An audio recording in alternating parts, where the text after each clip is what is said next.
La Sagrada Familia, le faramineux projet de Gaudi. Débuté en 1882, les travaux se poursuivent inlassablement au gré des dons et des visites. 2,5 millions de personnes viennent voir chaque année la future basilique. Les grues et la poussière font partie de la visite. Mais depuis 20 ans, grâce au formidable élan généré par les Jeux Olympiques de 1992, le chantier avance bien et la fin des travaux ne serait plus très loin.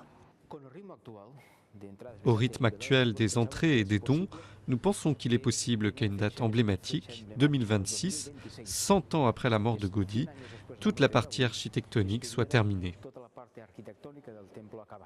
Il manque encore quelques éléments d'envergure, comme l'immense tour centrale, accompagnée de 4 tours plus petites, une pour chaque évangile. Mais la poursuite des travaux n'est pas du goût de tout le monde. La nouvelle partie n'aurait que peu à voir avec le projet initial.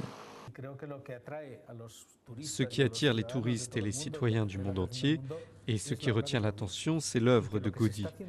Et ce qui se fait actuellement, ce n'est pas l'œuvre de Gaudi.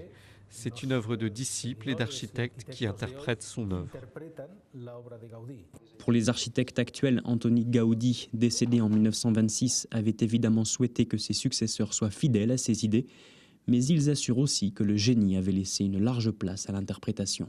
S'il y a des gens qui sont critiques, eh bien, ça c'est à l'histoire de juger.